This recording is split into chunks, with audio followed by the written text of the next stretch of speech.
Hello, and thank you for tuning in to the O'Rourke Report. Let's get right into it. What did we have go on? Let's start with last Sunday's Potomac, which really didn't have anything except the ability to further drive home to me how really creepy Ashley Darby is. She's creepy, and she's getting creepier, if that's at all possible. Um, there's just, a couple of weeks ago, I think I mentioned that she she comes across as a predator, and she's really embracing being a predator, and just being off-putting. At least that's the way I'm reading it. She wasn't. I don't recall that she was like that when she first started. I think she started in season two. She was not one of the originals. She was season two, and she came across as very young, but very smart, very hip, a lot more sophisticated than the other ladies, the Gizelles, the Karen Hugers, is it Clarice?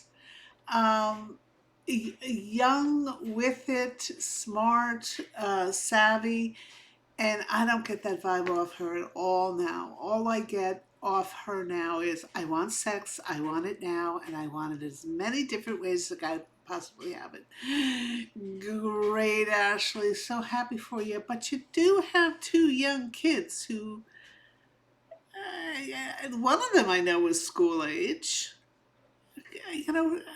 Where do you think about how this may be actually impacting your children? I don't know. I don't know. Maybe I'm very prudy. I probably am. But I just think it's off. I don't think there's any reason to have to advertise it relentlessly. Go and do whatever you want. I mean, that's fine. But the constant and relentless advertising is very cheap. And so that's all I have to say about Ashley. She held a night out. She wanted to do female drag, and instead of be calling drag queens, I think they're called drag kings. She wanted to be a female, in drag to be a guy, and of course, this ended up with her exposing her boobs with tassels on it, the full 9 yards. And then she breathlessly, tells the audience how she was so happy she could, embrace her bisexuality, and thank you so much for this opportunity, as though she's ever hidden anything like this in her life. Well, the only thing that really kind of made me a little bit upset is in the audience I saw Kate Chastain from Below Jack, the original Chief Stew, she of the penis-shaped blankets. I was a little disappointed to see Kate there, but I think Kate is a definitely one of a fan favorite, a Bravo Celebrity fan favorite, and you know, here I gotta see if I can just darken this just a tad. I don't know if that makes any difference. Well, anyway, so yeah, that's all Potomac had. The only other thing, again, the women were honing in on Mia and her fibbing about the DNA test for her child. And I have a feeling she may not know how DNA tests are performed. She kept saying, if I wanted to have a DNA test, I'd just take my child to, not at home test. She kept calling the DNA test an at home test, because you provide the sample, you package it, and you send it to a DNA lab. She kept saying, if I really wanted to know the real results that I had confidence in, I'd take him to a doctor and find out right then and there. No, your doctor would do the same thing. He would take a sample, in this case it's usually the saliva, a swab inside the cheek or some saliva. That's sent to a DNA lab for analysis, and the analysis is a breakdown, the chromosomal breakdown. And that's how they're all done. They're all done that way. There's no such thing as going to a doctor and getting a DNA test in his office. I think she was confusing that with maybe a Jerry Springer show, which is probably, the source of a lot of her information. So yeah, I think she literally didn't know how a DNA test worked. She thought she could poo-poo the DNA test that Gordon performed on his son or had done. He took the at-home kit, sent it into a DNA lab, and proved his paternity between 99.99999% accuracy. So, yeah, Potomac continues to be down market, stupid and creepy. Okay, Married to Medicine, not much. They went on a White House visit, which I'm very happy for Jackie. Jackie is aspirational for a lot of women. Jackie and Dr. Simone, they were invited to the White House, which no matter what your politics are, you get invited to the White House. That's a big deal. That's a big honor. So it was nice to see the ladies there at the White House. I think it was some seminar that Kamala Harris was throwing for women's health, which in an OBGYN capacity, I think infant mortality, mother mortality, which is a something that Dr. Jackie speaks up on a lot. So that was nice to see. Also nice to see Married to Medicine. We got a little bit who's absolutely, this is probably my favorite Bravo husband of all the franchise, all the housewives, everything is Eugene, Dr. Eugene. We got a little background of him and his father that thought was sweet. Always love to see that. Dr. Contessa at one point announces to the camera that she knows how to play nice. Well, no, she doesn't. She doesn't know how to play nice. She gets triggered and she feels that gives her license to be violent, as we saw a couple of weeks prior, where she actually, here comes little Miss Chloe Tail. Excuse me, madam, if you could move along, please. Move along. Nothing to see here. That's my girl. That's my little potato cakes. Here. Oh, come on. That's all right. Okay, good girl. So anyway, yeah, Married to Medicine was like, wah, wah, who cares? Which means we then went on to Real Housewives of Beverly Hills. And we're treated to Kyle at one point looking at the camera and saying that she's sick of people questioning her marriage and her sexuality. Newsflash, Kyle, you're the one who bought all that SHI, all that shite up. Nobody else did. You did. And then if you want to play coy about your relationship with this country music singer, you can play coy all you want. You did it. In fact, I don't know if this rumor ever proven true that you were actually the manager of her. So any controversy you could stir up presumably would go toward her notoriety, and her notoriety might not be the right word, but the right expression is, all publicity is good publicity. Come on. So Kyle, just disingenuous as ever. And all the women apparently are feeling the same about her. It's nice to see. It's nice to see. She's been part of enough cabals dumping on LVP, and then she's dumped on them all. And now that she's getting a little taste of her medicine. I'm going to say Boz is an absolute godsend to Dorit. She is unique in that she actually sits and listens to Dorit go on her long-winded explanation as to how she feels about something and how something made her feel. And then she wanted to know how everybody felt about her as well. That's just relentless Dorit-centric diatribes. not the right word, I don't think, diatribes, but Boz will actually sit there and listen to her. God love her, absolute godsend to Dorit.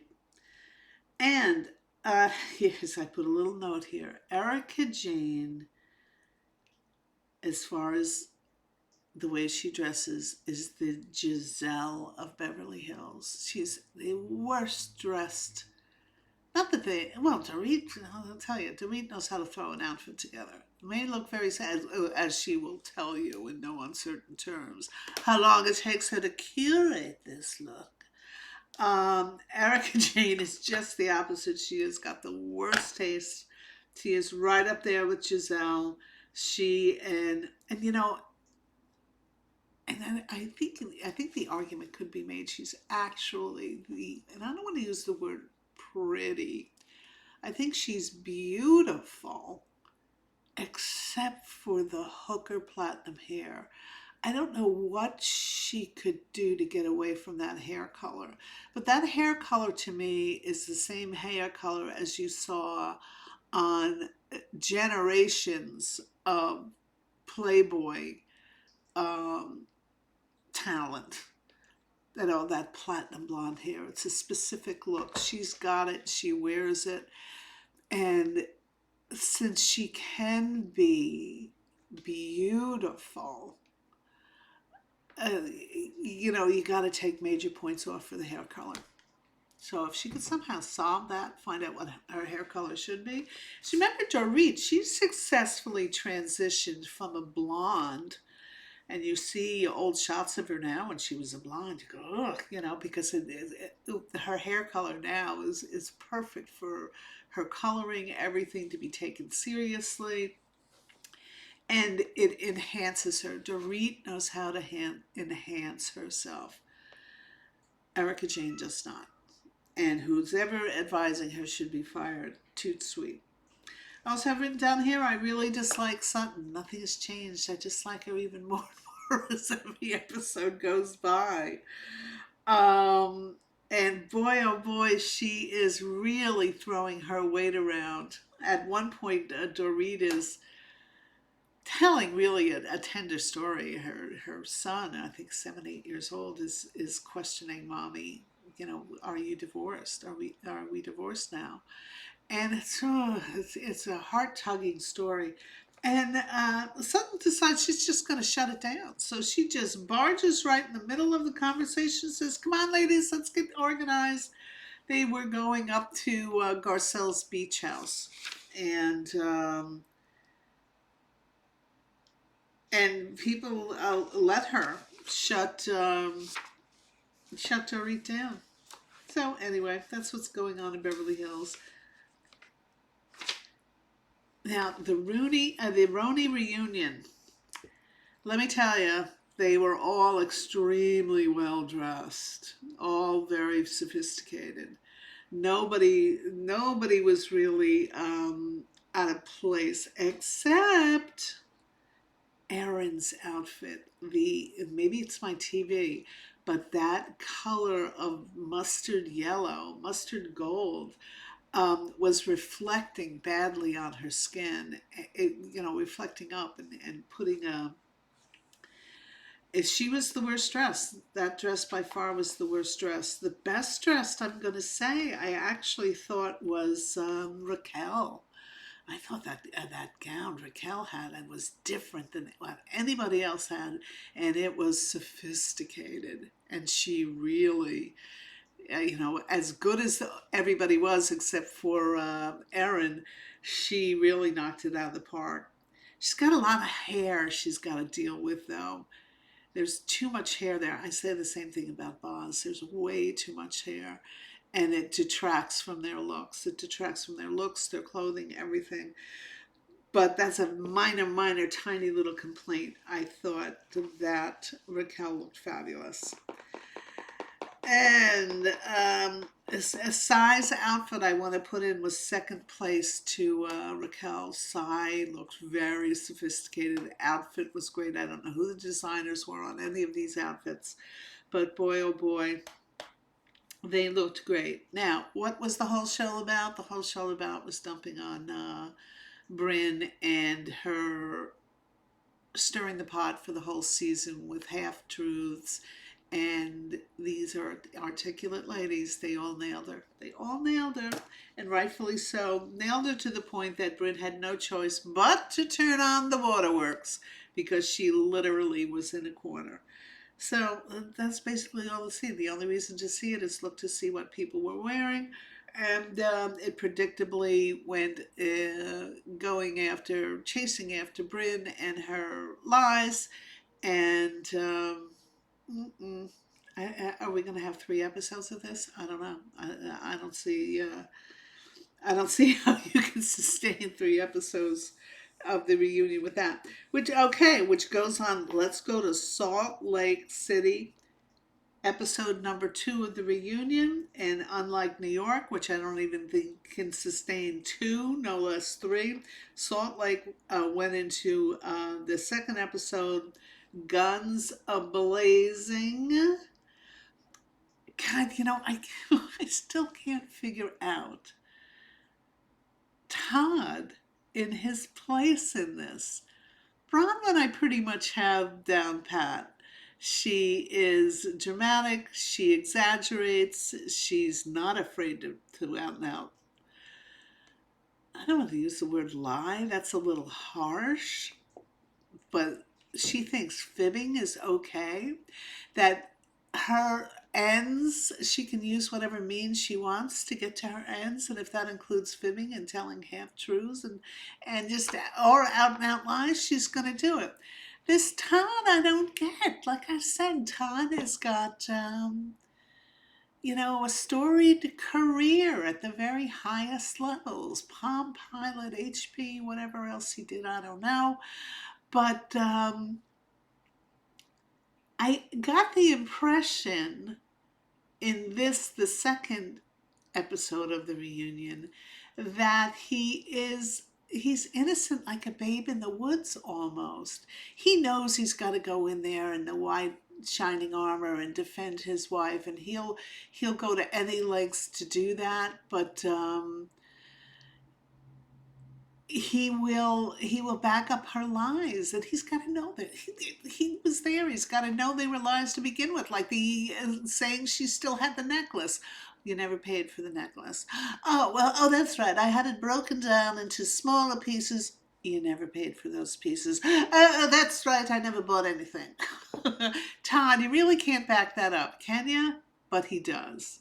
So that also gets to my point I made about Bronwyn, Todd and Bronwyn from last week's episode, is he is besotted with her. And that may be. I don't know. Makes me wonder about wife number 1. Makes me. Maybe I don't know that there, you know what? Let me do some research and find out. And I will circle back for the 3rd episode of this reunion.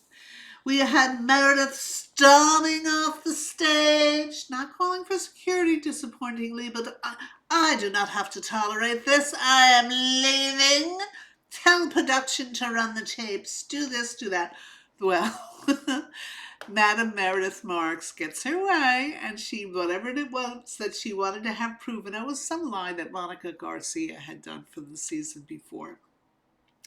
And she was right, and Meredith was right in the argument. And God love Andy. He stepped right in there and he told them exactly what had happened. And, he just shut the whole argument down. Loved it. Andy should do that more often. At one point, who is it? Oh, it was Meredith Marks who says, I'm sure that who here knows what leverage is? And of course, Todd raises his hand like a little second grader. I do. Well, I should hope you know what leverage is. And then Meredith goes and expounds on leverage and how it's germane to the subject that she was talking about with Angie that Andy already shut down. Okay, enough of that. Move on. John Barlow. Oh, yeah, John Barlow, he and Justin, is their last name Rose? Is it Whitney Rose is the last name? So it's Justin Rose. They squashed their beef. They had a little problem. Apparently, we have to have the rehash of Bronwyn having a heart-to-heart with the ladies, saying that Todd had an emotional affair. So Todd is put on the grill about his emotional affair, and it was an absolute nothing burger. And again, it goes back to Bronwyn with the way she exaggerates things, and she puts spins on things that are misleading and untrue. And she did this to her husband. And evidently, he sat there and they grilled him like a tuna, but he took it.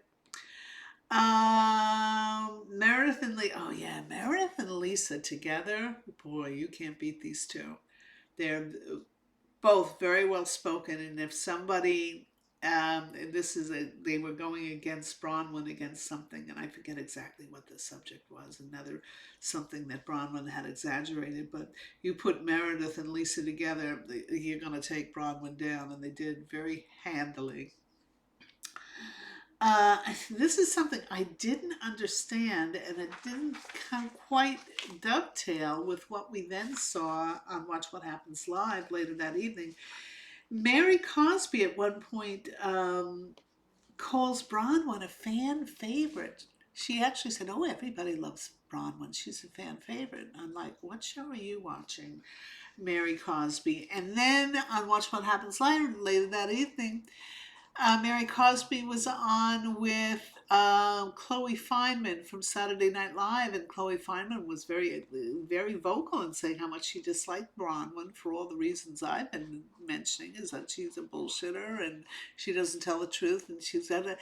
And Mary was like, "What, really?" And then she jumped right on that bandwagon. Well, then I don't like Bronwyn either. So I thought that was Mary Cosby being Mary Cosby. Not sure they gave the here. I'm not sure what that is. Okay, that's all I have. I recommended this to a friend of mine who's never watched Salt Lake. I said, "You really should watch Salt Lake. These women tend to be the best, the more intelligent, most intelligent cast probably in all the housewife casts. They're very well spoken. They can formulate arguments without screaming, although screaming does happen. And they're much more interesting to watch than, say, Jersey or Potomac, which to me are the bottom of the barrel, low market ones. And Salt Lake is definitely up there on the top because the women are smarter and brighter and can formulate arguments better. Okay, well, that's all I have for today. Wow, wow, wow. I would love to hear your comments. If you could put it in the comments for me. Anything you've got to tell me, I want to hear. And before we go, let me just say, if you've made it this long, thank you so very much. If you would, if you haven't, hit that subscribe button for me. It's very important. Right there, subscribe button, and hit the like button. Beep. Hit that like button, and that will help me out a lot with, as I've mentioned before, my YouTubian overlords. So thank you. I look forward to seeing you the next time, where we're going to talk about all things Salt Lake.